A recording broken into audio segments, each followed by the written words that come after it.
Ciao ragazze mie e ragazzi miei e bentornati sul mio canale.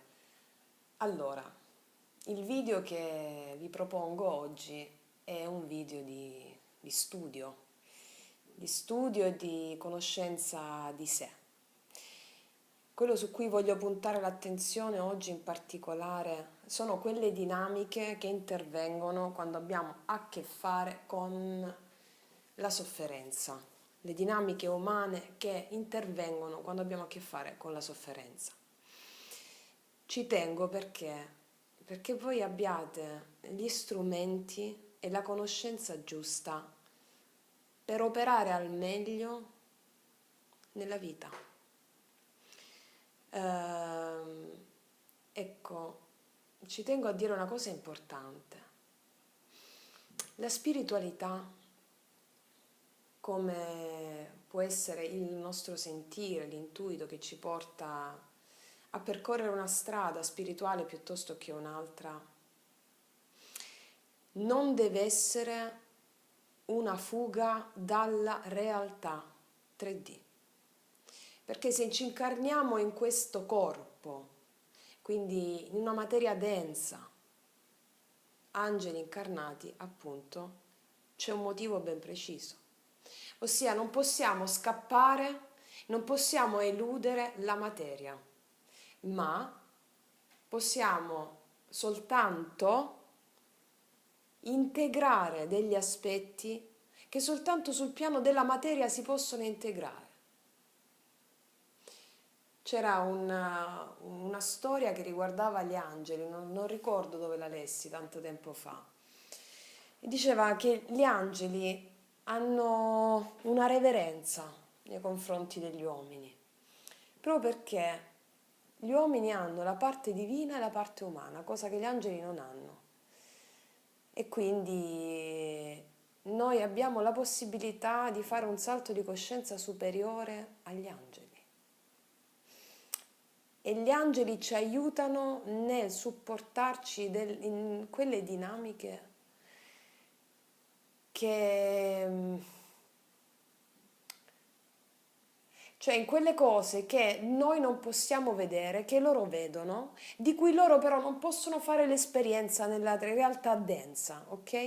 E quindi ci supportano in questo, infondendoci fiducia e coraggio.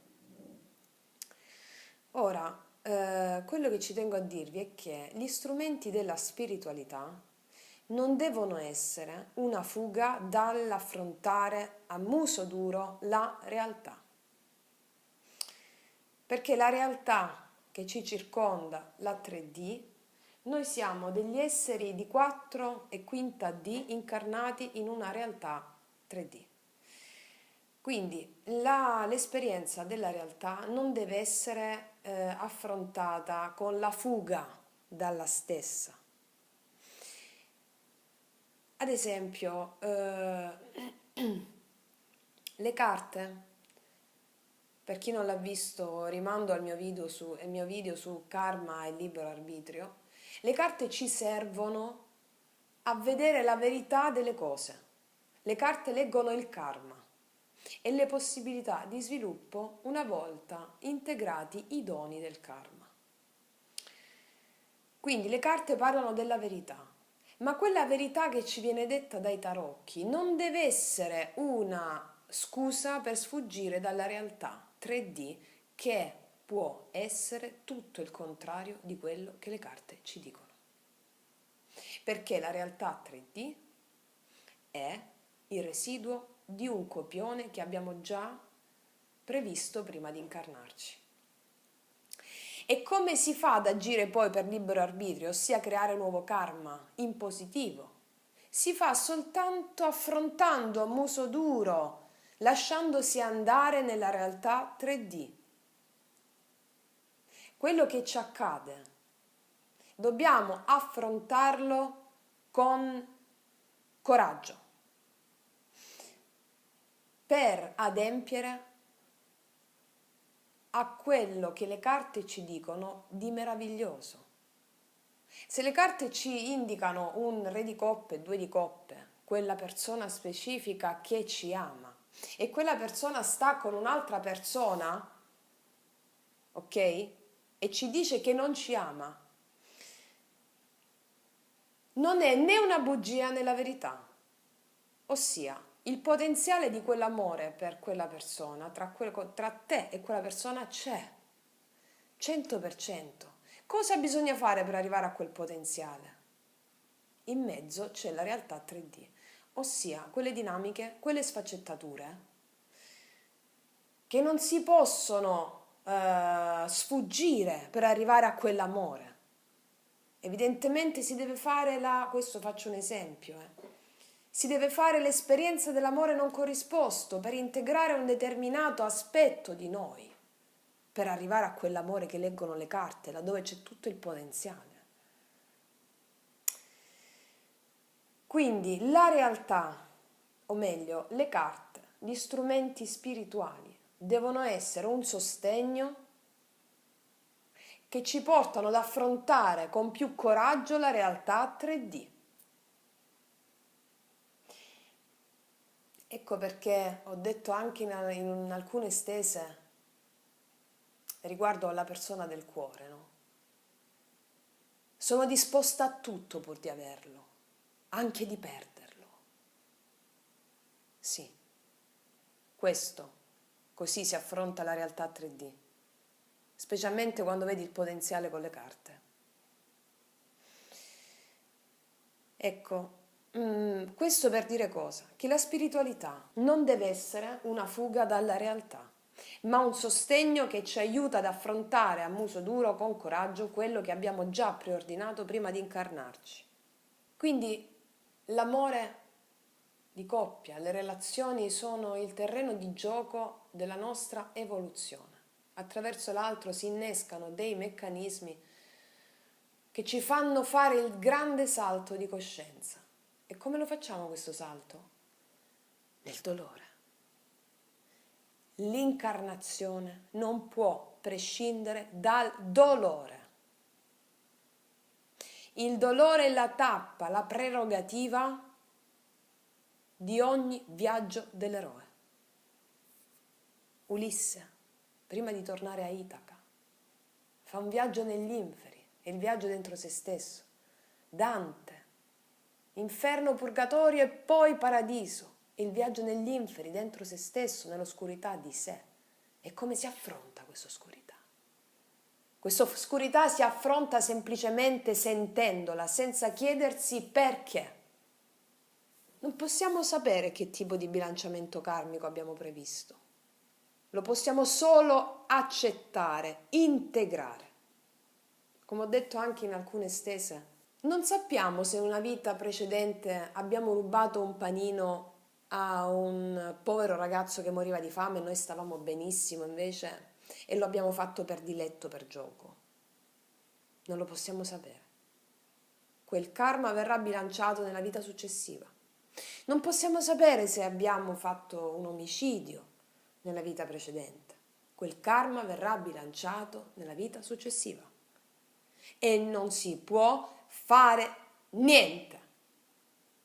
Arrendersi, senza chiedersi spiegazioni. È questo che dà il potere di creare il nuovo karma e accedere alla maestria interna. Ora, voglio parlarvi anche dell'identificazione. Cos'è l'identificazione? E come liberarsi dall'identificazione. Perché quando ci identifichiamo in un ruolo soltanto, stiamo contenendo tutta l'immensità del nostro essere, che è enorme. Quando ci identifichiamo nella moglie di, la compagna di, l'amante di, la madre di, stiamo contenendo qualcosa di incontenibile che prima o poi scoppierà, verrà fuori. O viene fuori una botta o viene fuori una depressione. In qualche modo quell'energia incontenibile dell'essere deve essere manifestata. Parlo spesso della presenza. Cos'è la presenza? Essere presenti qui e ora. Sì, ma che cos'è questa cosa? Cioè, come fa un occidentale a capire cos'è la presenza? Io ci ho messo anni a capire cosa fosse realmente questa presenza. La presenza è una sorta di sdoppiamento. C'è un testimone che è la tua parte animica, l'anima, che ti guarda mentre tu, apparato psicofisico, fai l'esperienza della vita. Il testimone non ti giudica, sta lì e ti guarda. E tu sai che quando c'è la presenza accanto non puoi sbagliare. Semplicemente perché con la presenza sei cosciente di quello che fai. Non che non sbagli, cioè sei cosciente di quello che fai. Se non hai la presenza, tu sbagli. Cioè lo sbaglio è connaturato alla presenza. Ogni volta che tu non sei presente sbagli, non in base a un gesto che fai, ma in base al fatto che tu hai o non hai la presenza accanto. Ma ancora non è chiara sta storia. Sì, ma che cos'è? Ok. Allora, essere presenti ha a che fare con il fatto di smettere di spiegare ciò che accade al posto di viverlo così com'è. Questo è la presenza. Smettere di spiegare ciò che accade al posto di viverlo. Perché quando accade qualcosa, noi vogliamo spiegare. Sbagliato, sbagliato. È la mente che vuole spiegare. La mente non sa niente. La mente è limitata a quello che ha conosciuto in questa incarnazione. Non si può dare le redini della propria immensità, della propria vita alla mente. Piuttosto quando facciamo fare alla mente l'esperienza della nostra immensità, allora lei si abitua all'immensità. Vivere quello che accade così com'è senza spiegazioni. Già se lo fate sentite una sorta di liberazione. Vi arriva una sorta di liberazione, di non attaccamento. Vabbè, questo non è affatto facile, perché noi abbiamo la tendenza mentale a spiegare tutto e soprattutto a volerlo cambiare. Non c'è niente da cambiare in ciò che accade, perché è stato già previsto dalla nostra anima a fini evolutivi. C'è solo da viverlo così com'è. Quando lo si vive con questa consapevolezza, lo stiamo cambiando, ossia stiamo seminando nuovo karma che ha acquisito la consapevolezza, ossia ha forgiato il nostro essere con quello che ci è accaduto, perché non abbiamo posto resistenza alcuna. Allora, cos'è la presenza? Qual è la grande chiave per evolvere in fretta? Vivere quello che accade così com'è senza fare spiegazioni e senza chiedere spiegazioni. Guardiamo un albero. La natura ci insegna molto in questi casi forti. Se un albero viene colpito da un fulmine, non sbraita contro il fulmine. Perché è caduto il fulmine? Perché mi ha diviso in due? Ma perché? Ma questo cretino? No. Al limite, i semi dell'albero vanno a finire accanto e cresce un nuovo albero, come una piantina. Una piantina se viene colpita da un fulmine, magari cade al lato, si spezza in due, c'è una parte ancora viva e cresce da un'altra parte, a fianco. Non si chiede perché. Allora, viversi quello che accade così com'è senza fare spiegazioni è il solo modo per fare un salto quantico.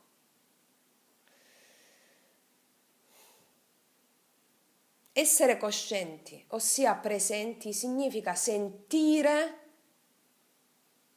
senza fare alcun commento. Essere coscienti, ossia presenti, significa sentire e agire senza fare alcun commento. È il commento che crea ulteriore sofferenza. Perché la nostra mente crede di sapere come devono andare le cose. Ma come fa una mente limitata a ciò che ha visto soltanto in un'incarnazione a capire e a sapere che cosa è giusto? Lo sa la nostra anima cosa è giusto. Infatti ci prepara il terreno per vivere l'esperienza. Comprese le dolorosissime, siamo qui a parlare di come affrontare quelle dolorosissime, che sono le più grandi prove che ci danno la medaglia d'oro. La nostra coscienza, ossia quella cosa che ti dice ogni giorno chi sei, ok? La nostra coscienza si arricchisce man mano che tu fai esperienza. Non man mano che tu pensi. Cioè, la coscienza che si incarna non si arricchisce col tuo pensiero, si arricchisce con la tua esperienza. Non puoi nutrire la coscienza se non fai l'esperienza. E l'esperienza accade attraverso l'azione del vivere, non il pensiero. Ossia la mente non fa fare alcuna esperienza. Attraverso il pensiero, quando noi pensiamo, non c'è crescita della coscienza. Solo attraverso l'esperienza c'è crescita della coscienza. Quindi tu quando vivi fai quello che sei destinato a fare in questa incarnazione. Quando tu pensi non stai facendo quello per cui sei destinato in questa incarnazione. Esperienza. È solo l'azione che produce emozione e quindi è l'azione che nutre la coscienza, facendole fare esperienza. L'emozione che hai attraverso l'azione produce la consapevolezza. Quindi l'emozione che tu senti quando accade qualcosa, quando fai l'azione, è quella che produce la consapevolezza e il salto quantico. Quando tu pensi, non stai producendo emozione, che la fai solo attraverso l'azione. Tu non sei consapevole, ossia non fai esperienza evolutiva di crescita finché non sperimenti. E grazie a quello che sperimenti, la volta successiva hai un arricchimento rispetto a una successiva azione di qualsiasi cosa si tratti. Cioè, quando sperimenti una determinata cosa, quando ti accade una cosa simile, tu hai già un arricchimento che viene dall'esperienza precedente. Ogni arricchimento evolutivo che ti arriva, ogni arricchimento evolutivo che ti arriva per mezzo di un'esperienza specifica, tipo un rapporto di coppia, una cosa dolorosissima, una separazione, va a effetto domino su tutti gli altri aspetti della tua vita. Ossia, quando tu sperimenti una separazione importante, dolorosissima, quando tu integri quell'esperienza e la stai vivendo senza fare alcuna resistenza, l'esperienza, quella consapevolezza acquisita dall'elaborazione di quel dolore va a effetto domino su tutti gli aspetti della tua vita, cioè ti rende più forte in tutti gli aspetti. Il solo modo per vivere pienamente la nostra vita è cercare il più possibile di viverla nudi, ossia senza le corazze che ci fanno andare a cercare il perché, il per come di ogni cosa. Attenzione, attenzione. È importante sapere determinate cose. I tarocchi, ad esempio, ci forniscono delle importanti chiavi di lettura al significato delle nostre vite. Ma attenzione, i tarocchi, le letture ci servono quando non stiamo nell'esperienza, quando stiamo all'interno di una sofferenza importante. Non dobbiamo cercare perché e per come affidarci ai tarocchi o a delle letture. Dobbiamo vivere quel momento presente senza perché e per come, perché si sta all'interno di un'officina alchemica di trasmutazione straordinaria. Quindi quando stai nel dolore devi stare nel dolore, non devi chiederti né perché né per come. Dopo puoi fare i tarocchi, dopo puoi leggere, dopo puoi condividere, ma non quando stai facendo il processo di trasformazione. E nemmeno affidarti alle carte quando stai facendo il processo di trasformazione o a delle letture. Devi sapere che devi vivere quella cosa senza perché e per come. Poi puoi chiedere alle carte, puoi leggere, ma devi stare sul pezzo quando arriva il pezzo, perché è la più grande opportunità che ti si è messa davanti, che tu, anima, ti sei messo davanti. Quindi, quando noi finiamo quell'esperienza dolorosissima, i tarocchi, le letture edificanti ci servono, anzi leggeremo ancora meglio le letture e interpreteremo ancora con più passione e vigore i tarocchi. Cioè capiremo veramente quello che ci vogliono dire. Non ci aggrapperemo ai tarocchi o alle letture. Non ci aggrapperemo a niente. Non c'è niente a cui aggrapparsi se non stare nella presenza. Non ci sono boe in mezzo all'oceano del tuo inconscio. Devi scendere giù. E devi imparare a stare sott'acqua, senza bisogno di respirare. Quindi i tarocchi, le letture, ci servono quando finisce l'esperienza dolorosa. Può durare un'ora, un giorno, 2 giorni, 3 giorni, una settimana, un mese, a seconda della propria capacità, a seconda della propria evoluzione. Ci servono quindi, quando noi leggiamo, dopo un'esperienza di questo tipo, senza chiedere sostegno ai tarocchi o alle carte, ma piuttosto vivere prima l'esperienza e poi vedere che cosa si è evoluto attraverso questi tarocchi e attraverso le letture, ci servono dopo ad allargare la mente, ad acquisire una mente aperta, pronta ad essere elastica, per contenere i nuovi pensieri edificanti che ti verranno dopo l'esperienza di dolore già integrata. Perché attraverso quell'esperienza di dolore tu acquisisci la vera saggezza. La saggezza non si acquisisce con le letture. La saggezza si acquisisce con la consapevolezza di vivere quel momento doloroso con coraggio, con passione e ardore. Con la consapevolezza che quei momenti sono i momenti più preziosi della tua vita. E su quella saggezza acquisita da questo dolore, tu metti le basi della tua cattedrale interiore, supportando quella consapevolezza con i tarocchi, con le letture edificanti. Quindi i tarocchi e le letture sono una sorta di cartina di tornasole per capire a che punto stiamo. Non devono mai essere una fuga. Sono la cartina di tornasole al nostro viaggio dell'eroe.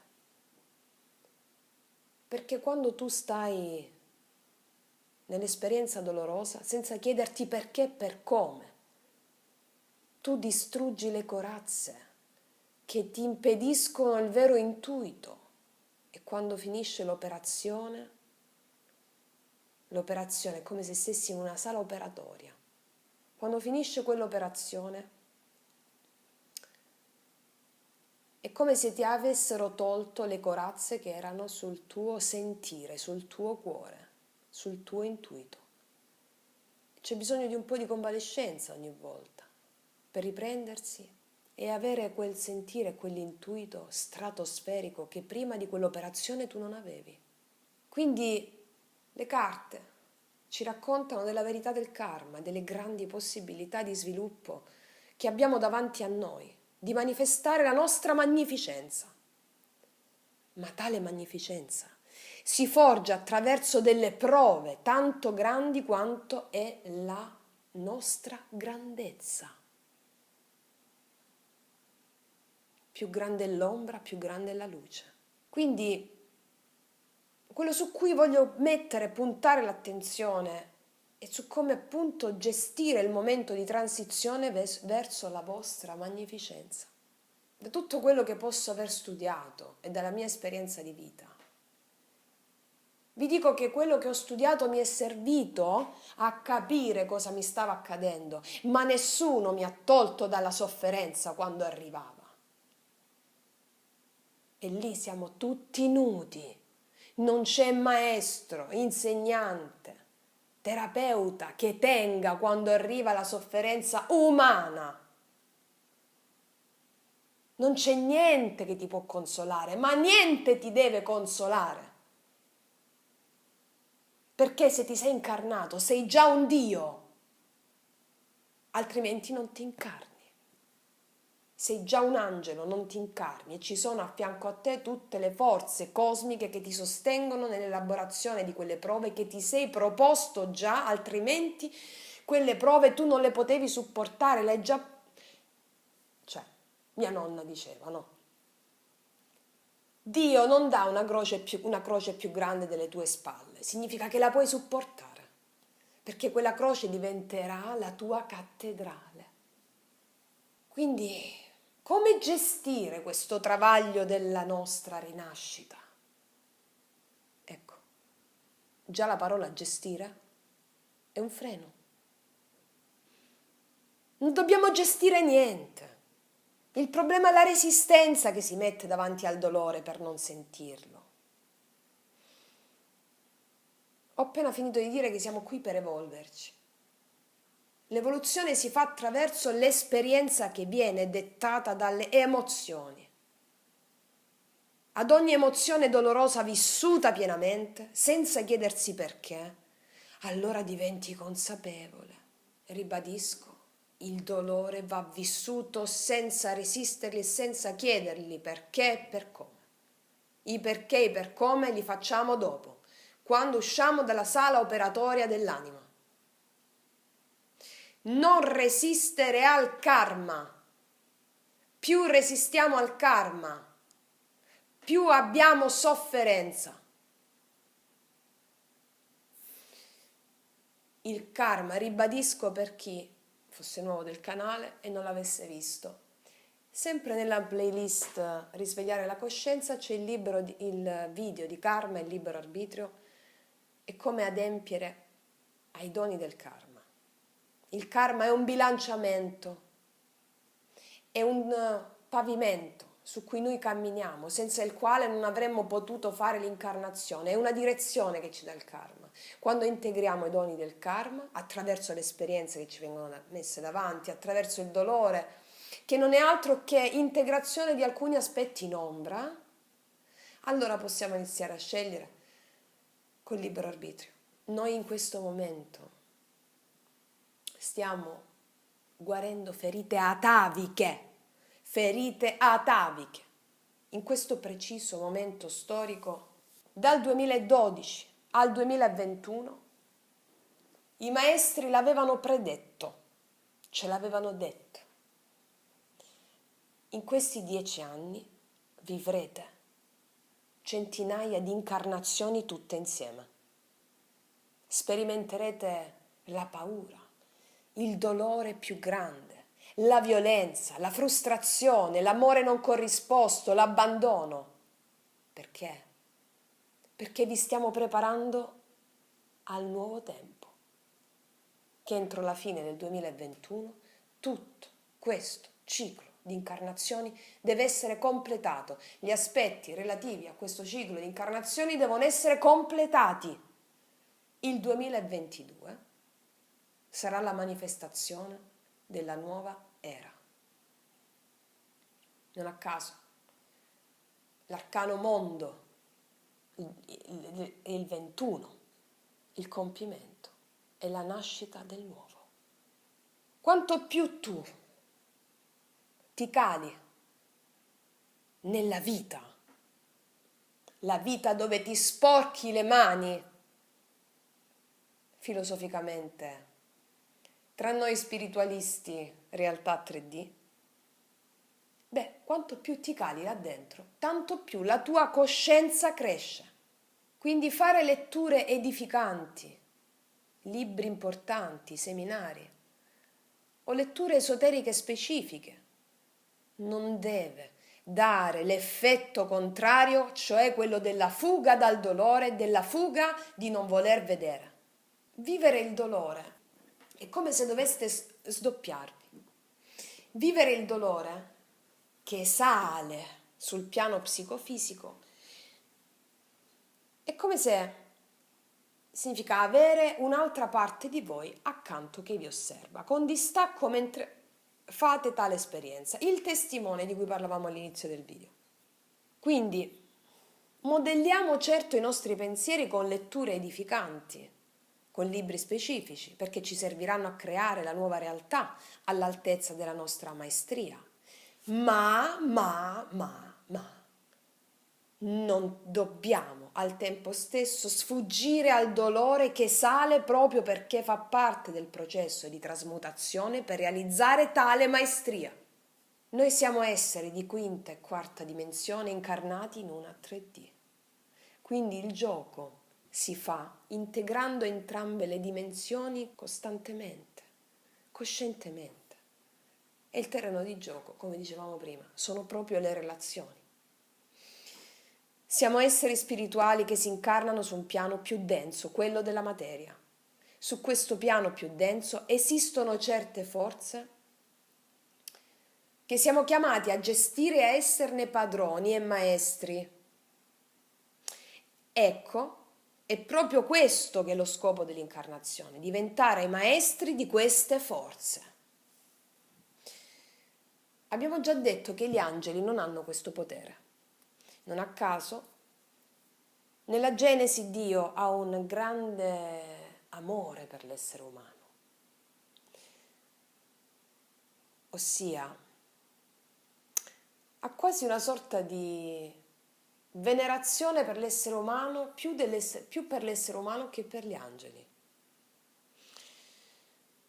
Infatti, l'essere umano ha la componente divina degli angeli più la componente densa dell'umano. Ossia ha la possibilità di elevarsi al di sopra degli angeli. E qui farò poi un video a parte sulla Genesi, sulla storia dell'amore, del grande amore di Dio nei confronti dell'uomo e della ribellione degli angeli nel cielo, la grande ribellione da cui Lucifero, da cui i vari Elohim. Faremo un altro video, non è questa la sede adesso. Non a caso mi viene in mente soltanto la frase della Genesi dove dice: gli angeli dissero riguardo all'uomo, no? Che aveva già mangiato dall'albero della conoscenza del bene e del male. Guardiamo che egli non stenda la mano e prenda anche dal frutto dell'albero della vita, ne mangi e viva per sempre. Quindi gli angeli avevano paura, alcuni angeli, dell'uomo che potesse auspicare alla vita eterna. Quindi ciò ci dà la possibilità di auspicare alla vita eterna. Ritornando dunque alle forze che esistono sul piano della realtà 3D. Allora, quando siamo piccoli, noi siamo attraversati da queste forze, non abbiamo alcun costrutto che ci impedisce di viverci queste forze. Se vogliamo piangere, piangiamo ovunque ci troviamo, se vogliamo sbraitare, sbraitiamo. I bambini si lasciano proprio attraversare da queste forze. Quindi non le dominiamo queste forze quando siamo piccoli. Quando siamo piccoli non abbiamo, la maestria di padroneggiare tali forze. Ed è quello che dobbiamo apprendere durante l'incarnazione. Ma cosa succede quando siamo piccoli e cresciamo? Avviene il problema. La società, la famiglia, il sistema non ci educano a sentire tali forze. Ossia, veniamo istruiti dai nostri genitori a bloccare tali forze. Quindi la nostra forza della natura interiore vitale viene progressivamente ridotta. Nel corso degli anni avremo sempre meno connessione con la nostra forza vitale. Vedi, i casi di depressione sono un annichilimento, annientamento di quella forza vitale per l'educastrazione piuttosto che educazione. Ecco perché le persone hanno paura di soffrire, non sono educate a sentire la natura selvaggia, vitale che hanno dentro e a padroneggiarla, piuttosto sono educastrati a soccomberla. La paura è una sorta di energia trattenuta che ci dà un certo effetto. La paura è come una strana gioia invertita, cioè senti qualcosa che freme nei polsi, nella schiena, nelle gambe, che potrebbe essere gioia, ma noi decidiamo che è paura a livello incosciente. La paura è una collera trattenuta. E quindi vi dico, allora piuttosto che fare in modo che non abbia effetti indesiderati come la depressione o altri effetti, piuttosto arrabbiati. Cioè, se tu vuoi andare in collera, sei arrabbiato e trattieni la collera si trasforma in paura. Quando segui la tua vera natura, vai incontro a dei cambiamenti drastici che devi affrontare, perché includono, cioè quando noi decidiamo di seguire la nostra vera natura, no? Cioè dice, è facile, seguo me stesso, sono me stesso. No, aspetta. Siccome siamo tutti educastrati, quindi dire io sono me stesso, seguo la mia natura, sei sicuro? Hai paura di qualcosa? Già se ti viene paura di qualcosa, non stai seguendo la tua natura. Quindi, ribadiamo, le persone hanno paura di soffrire. Noi tutti abbiamo paura di soffrire perché siamo stati educastrati a soccombere la nostra vera natura. Ecco, quando segui quindi la tua vera natura, vai incontro a dei cambiamenti drastici perché devi affrontare l'abbattimento di quegli schemi mentali con cui ti hanno indottrinato e che hanno via via limitato la tua vera forza vitale originaria. E quella natura vuole uscire, una sorta di torre. La torre dei tarocchi è proprio l'esplosione della natura selvaggia che non ce la faceva più. E se non lo fai tu, lo fa la vita, ossia il tuo destino, che arriva con una bella torre, perché tu sei degno di essere quello che sei, la forza che sei, la potenza che sei. E se la tua mente è così limitata, educastrata come tutti noi da non riuscire a esprimere, siccome tu sei così importante per Dio sei talmente importante che tu devi esprimerti per quello che sei, altrimenti Dio non ti faceva incarnare così come sei, allora ti arriva una torre da Dio. Non a caso la torre nei tarocchi di Jodorowsky si chiama Torre di Dio. Esce fuori tutto, abbatte i costrutti, che è così difficile da eliminarli. È dolorosissimo eliminare i costrutti, perché è dolorosissimo eliminare l'identificazione che ti sei fatto in un certo modo, in un certo schema. Mi sono identificata solo nella moglie di, mi sono identificata nell'amante di, mi sono identificato nell'ingegnere, mi sono identificato nell'avvocato, ma tu sei di più di questo. Allora se tu ti stai identificando in quella cosa e inizi a stare male, sempre male, ma non sai perché ti arriva una torre che ti dice non puoi più andare di là. Sei talmente importante per la vita umana, per gli altri esseri che ti sono intorno, che tu devi manifestarti per quello che sei. Quindi si ha paura di questo, si ha paura della sofferenza e invece di fare le persone quello che veramente vogliono fare, le persone, tutti noi abbiamo agito così. Quindi si ha paura della sofferenza, invece di fare quello che veramente si vuole fare, le persone agiscono sulla base di quello che vogliono evitare. Cioè, non fanno quello che desiderano fare davvero, ma fanno quello che secondo la loro previsione evita quello che loro temono. Ecco, questo approccio è un approccio contro la vita, contro il significato stesso dell'incarnazione. Allora, sapete perché soffriamo? Per esempio, adesso passiamo sullo stesso argomento su altri aspetti. Abbiamo parlato della paura, no? La paura, rabbia trattenuta, energia trattenuta, vera essenza vitale trattenuta. Ora vediamo perché soffriamo quando ci separiamo, c'è una separazione da un grande amore. Ecco, la separazione da un grande amore. Come? Un lutto è la stessa cosa.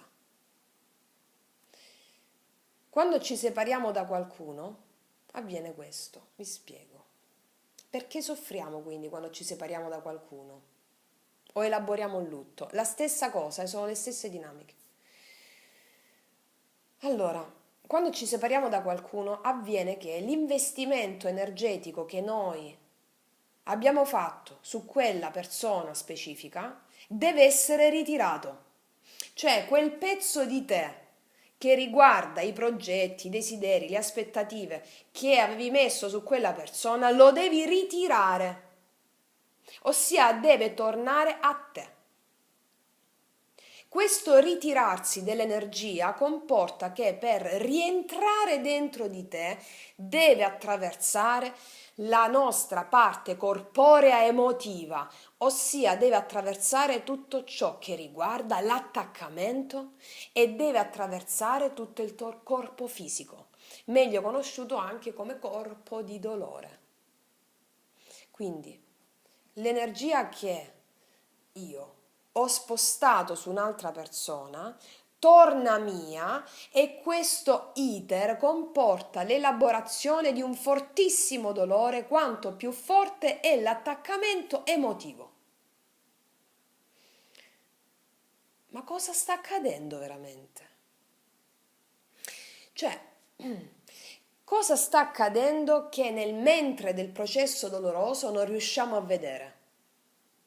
Allora, sta accadendo che la mia energia sta aumentando, non sta affatto diminuendo, perché sto recuperando l'energia mia che avevo dato a un altro. Quindi la riprendo e mi riarricchisco. Questo processo comporta del dolore perché il recupero dell'energia, quell'energia lì, quanto più grande è stato l'investimento, deve attraversare tutti i miei corpi emotivi e il corpo fisico per ritornare a me. Quindi mi sto arricchendo. Noi siamo più forti di prima. Nel frattempo però stiamo male. Perché? Perché il mio corpo emotivo e quello fisico sono attraversati dalla forte energia che io avevo messo su quell'altra persona. E quindi questi corpi stanno facendo l'esperienza della recisione di un attaccamento. Recidere, tagliare un attaccamento. Ecco, proprio in quel preciso momento la mia coscienza si sta arricchendo di maggiore energia perché l'ho ripresa, anche se nel frattempo sto soffrendo. In realtà, in quella sofferenza, io sto acquisendo più energia e al termine del processo doloroso ne avrò più di quella che ne avevo prima. È paradossale, ma è così. Le persone hanno paura di questo e non fanno mai questo passaggio, rimanendo spesso bloccate nel lutto o nella depressione, perché sono a metà nel ritirare l'energia e non ritirarla. La ritiro o non la ritiro? Perché nel momento in cui la ritiri è una morte effettiva. Ma non è la morte, è la morte di quella dinamica che avevi creato. L'elaborazione di un lutto all'interno di una separazione da una persona specifica, per esempio, è come l'elaborazione di un lutto. Non è la morte, ma è la morte della dinamica che avevi creato, il taglio del cordone energetico. E facendo questo tu stai recuperando energia. La morte dei tarocchi è proprio quella la trasformazione, dolorosissima. Recido il cordone energetico. Ecco perché mettere tutta l'energia fuori di noi fa male e non è sano. Crea quegli attaccamenti. Riportare l'energia a sé significa recuperare la propria anima, avere lucidità del cuore. Ecco perché insisto. Il recupero del proprio valore significa io faccio quello che mi piace, faccio veramente quello che so fare, do voce ai miei talenti, alle mie potenzialità e mentre io do voce ai miei talenti, ai miei potenziali, mi si sblocca dentro sempre di più quella sensazione che io sono molto di più in quella cosa che mi sono identificato. Si sblocca la mia natura. Quando il dolore completa il suo processo, si compie qualcosa di straordinario. Vengono meno tutte le proiezioni o identificazioni. Sono la moglie di, la figlia di, l'amante di, sono l'avvocato, sono l'ingegnere. Togliere l'identificazione significa liberarsi dal limite alla nostra essenza che l'identificazione ci pone. Se ci identifichiamo nella moglie di, nell'amante di, nell'avvocato, nell'ingegnere ad esempio, non stiamo dicendo la verità, ci stiamo chiudendo in una scatola, noi siamo infinito non contenibile. L'identificazione, perché esiste? Perché è una sorta di protezione, una zona comfort, perché l'identificazione ti protegge, no? Perché non ti porta a chiederti cosa sei, oltre a quel ruolo in cui ti sei identificata. Ecco perché fa paura. Ti protegge l'identificazione. Non ti porta a chiederti chi sei veramente. Fa paura chiedersi chi si è veramente. Perché si ha paura della grandezza della risposta, si ha paura dell'incognita. E quindi l'identificazione, sono la moglie di, faccio la maestra di, quella è un limite, un contenitore che non potrà mai contenere quanto sei grande. Quando ti identifichi in una cosa sola, tu perdi tutte le altre chance che tu, in qualità di essere divino incarnato, hai a disposizione. E in special modo se i tuoi potenziali, i tuoi talenti di cui sei dotato sono importanti per il mondo circostante che hai, per il collettivo, per le persone che hai intorno, se i tuoi talenti sono così importanti, hai magari delle attitudini che servono all'evoluzione del collettivo che ti è intorno, in cui ti sei incarnato. Ecco, gli eventi che la tua anima ti pone sul cammino per farti uscire la tua vera essenza e farti disidentificare in ciò che sta limitando la tua vera natura, la tua vera espressione, ecco che tali eventi saranno più forti perché tu servi a Dio e Dio vuole che tu ti svegli. Allora, che succede quando, ritornando alla sofferenza, quando tu ritiri l'energia che hai investito su una determinata persona? Che succede quando quel processo viene completato di dolore? Avviene che tu ti rendi conto improvvisamente di essere molto di più di quello che pensavi prima di essere. Questo, ripeto, avviene sia nel lutto, in un lutto, sia in una separazione da un partner.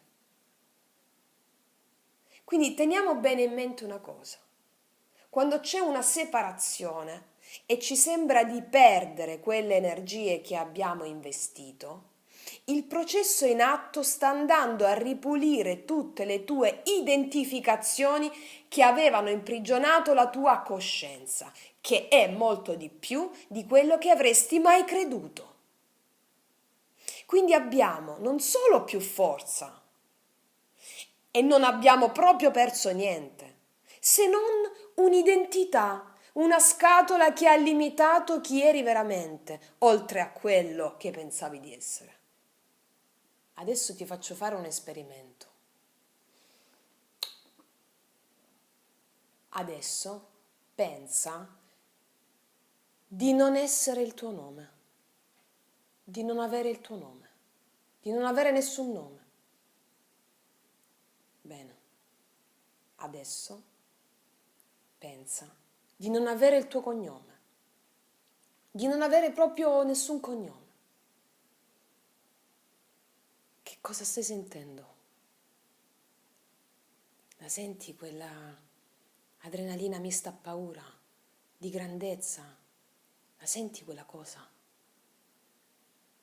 Quell'idea di quella vertigine, la vertigine dell'infinito, la stai sentendo? Senza nome, senza cognome. Tutto, sei tutto. Tu non sei il tuo nome, tu non sei il tuo cognome, tu non sei la tua data di nascita, tu non sei le tue identificazioni, tu sei tutto. Non senti una vertigine? Quella è la realtà. Ci staremo chiedendo adesso, sì, ma come risolvere i problemi?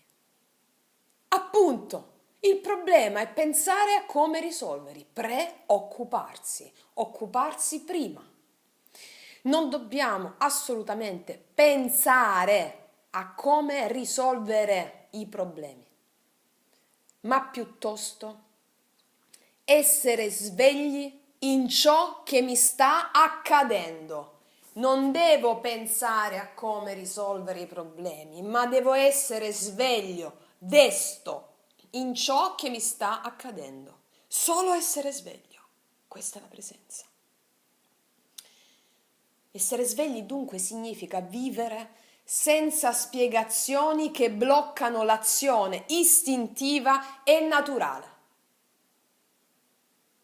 Ribadisco, essere svegli significa vivere senza spiegazioni che vanno a bloccare l'azione istintiva e naturale, perché quella è qualcosa che ci hanno educastrato nell'infanzia.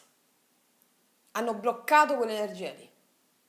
E allora presenza significa io vivo, non penso e non blocco la mia azione istintiva e naturale, perché devo fare l'esperienza. Quando fai l'esperienza, non bloccando nessun tipo di energia istintiva e naturale, io non sbaglio. Certo, questo approccio alla vita, che è il solo approccio possibile nel significato stesso di vivere, è il solo che permette di incarnare la grande maestria. Questo approccio richiede un cambiamento radicale alla nostra logica abituale e presuppone una cosa fondamentale: essere spontaneamente ciò che sei.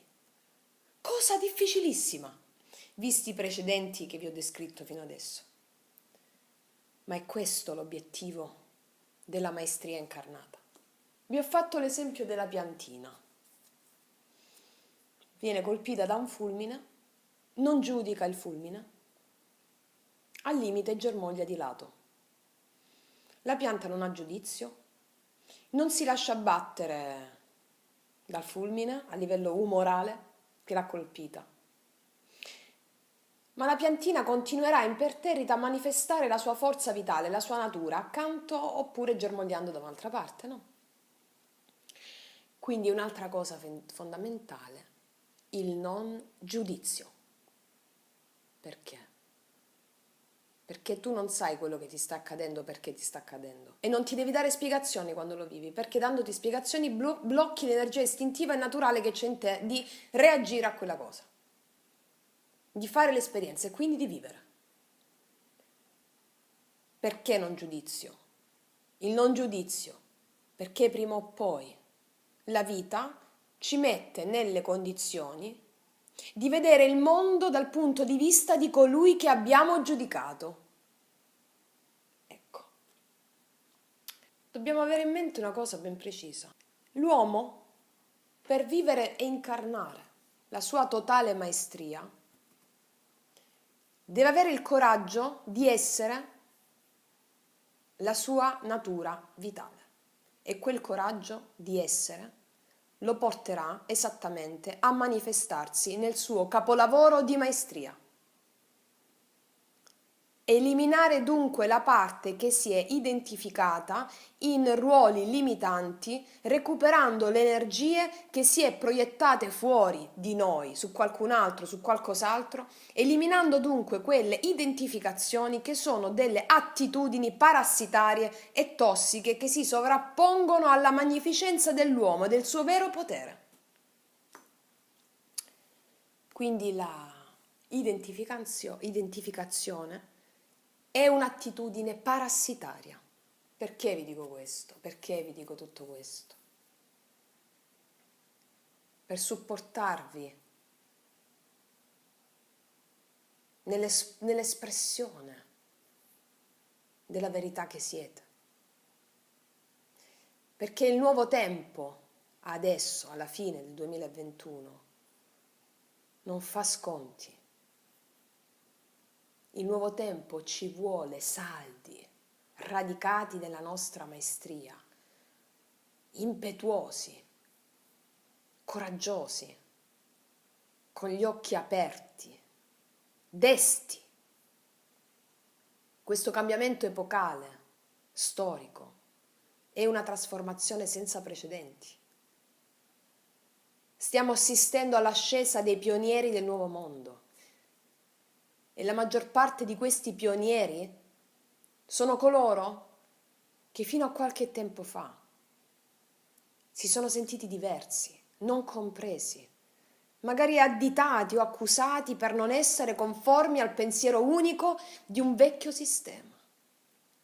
Ecco, oggi assistiamo alla discesa in campo di coloro che sono sempre stati fuori e che proprio per questo conoscono già la strada verso le nuove terre. L'esodo, il grande esodo, la grande speciazione. Questi pionieri, coloro i quali sono stati additati come diversi, sono sempre stati soli in queste meravigliose terre straniere, dove per paura nessuno di coloro che vivevano all'interno del recinto del vecchio sistema osava esplorare. Ecco, questi sono i diversi, gli esclusi, gli incompresi. Ma esclusi, incompresi e diversi da chi? Da cosa? Da un sistema che ha ostruito le vene dell'anima, che ha goduto nel mettere a tacere lo straripante potere dell'uomo affinché si sottomettesse al volere di pochi. Ecco, i diversi da questo, coloro che sono nati con il sentore del no, io non ci sto, e hanno fino ad oggi vissuto la loro vita alla ricerca di se stessi e del senso stesso della vita, interrogativi che il sistema non vuole che l'uomo suo suddito si ponga, perché potrebbe scoprire la menzogna che fino a questo momento l'ha tenuto sotto scacco. E allora ci hanno investito di distrazioni per non farci fare domande, per non farci chiedere il perché. Distrazioni fra bisogni da soddisfare in continuazione proposti dai media, in cui ad ogni istante ti inoculano nel cervello un nuovo bisogno da soddisfare, di cui tu non conosci l'esistenza, e compra questo fantastico orologio, compra quell'altro, questa splendida tovaglia, per distrarti da te. Così tu ti distrai da te stesso sempre di più. Ma i diversi, quei diversi che hanno sempre sentito che qualcosa non andava, non si sono mai lasciati distrarre veramente, hanno vissuto nel mondo senza mai sentirsi totalmente riconosciuti in esso.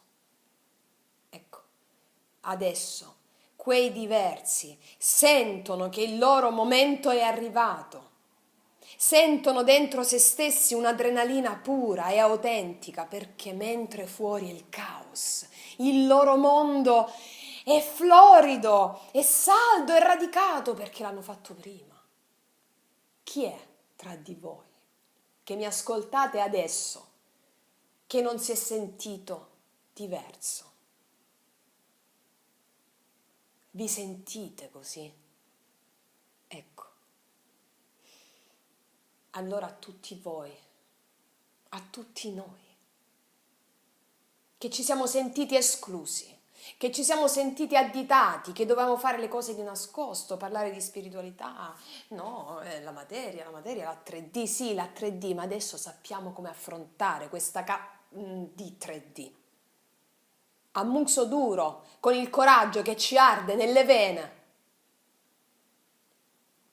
Ed ecco che avviene qualcosa di magico.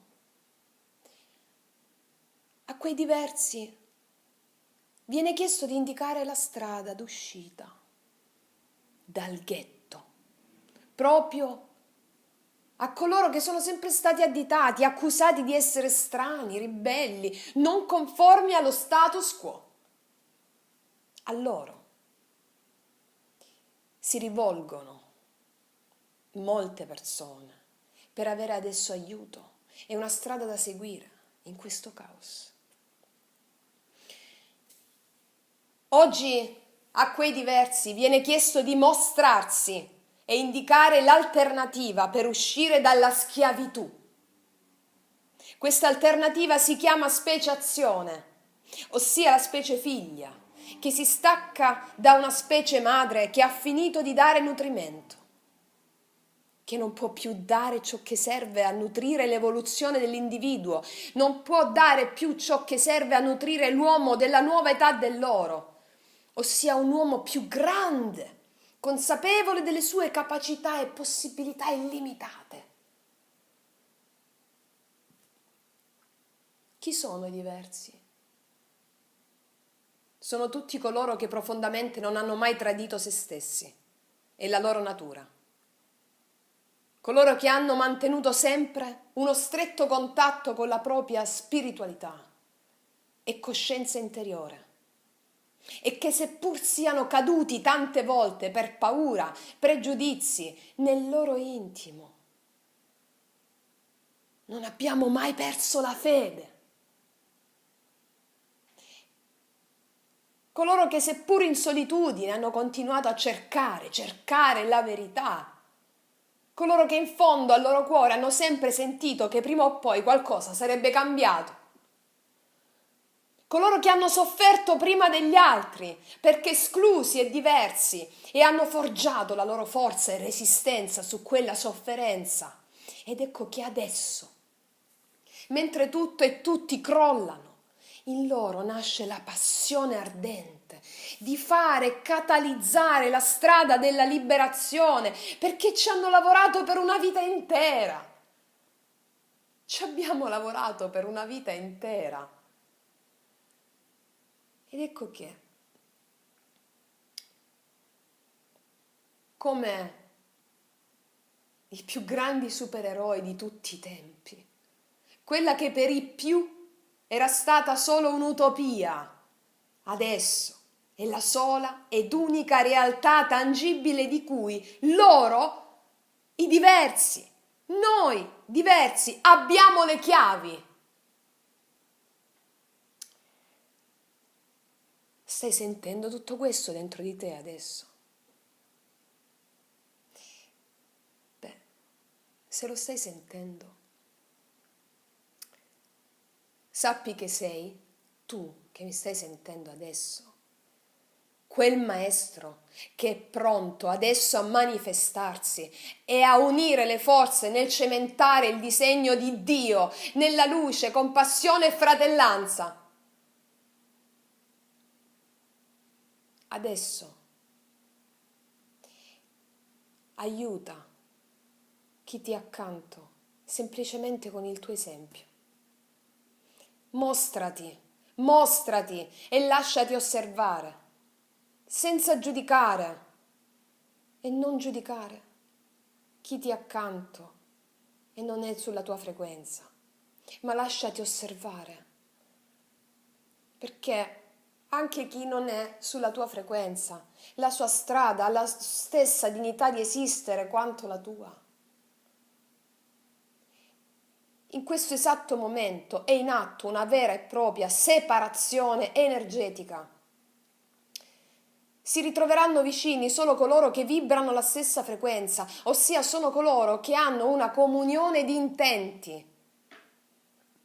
Comunione di intenti nel creare questa nuova realtà, dettata dai maestri della fratellanza bianca.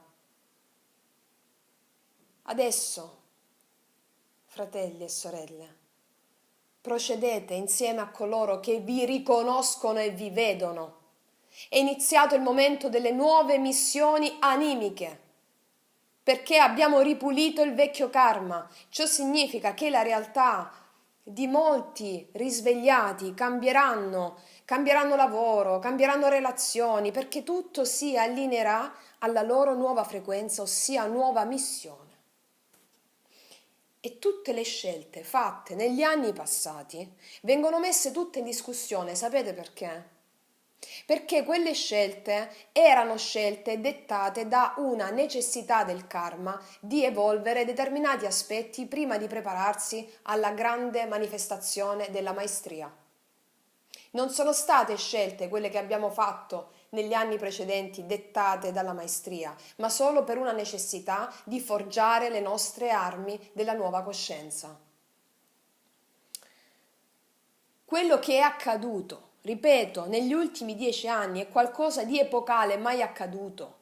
Il divino ha voluto che in questo lasso di tempo vivessimo tutte le esperienze di centinaia di vite, affinché ci preparassimo a questo grande salto di coscienza di adesso, il salto quantico.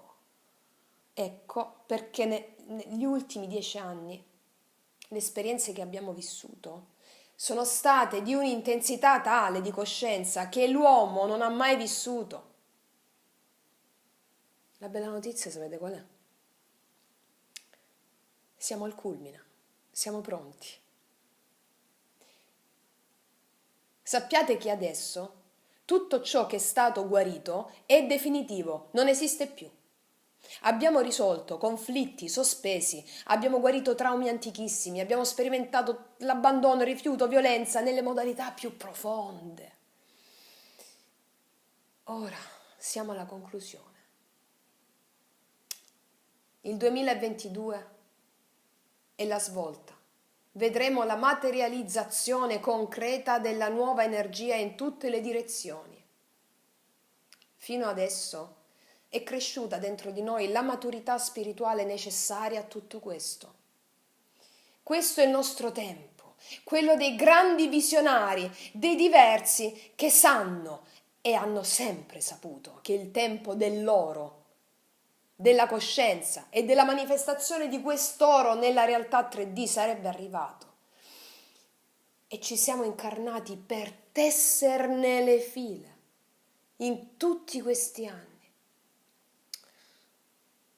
Abbiamo aspettato di manifestarci al momento opportuno. Ecco, il momento è adesso.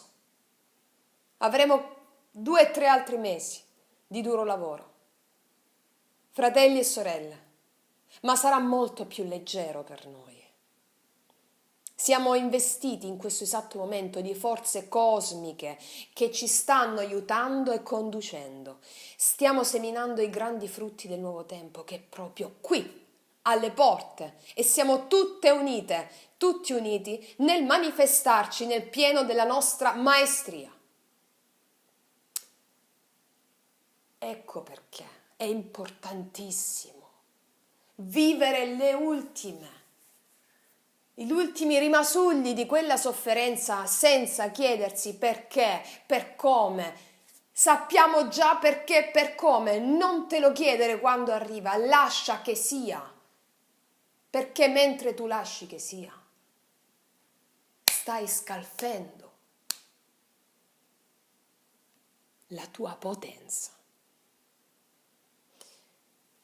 Sorelle, fratelli, vi rendete conto di quanto stiamo uniti e potenti? Lo sentite? La sentite questa energia? Questa energia di condivisione di intenti.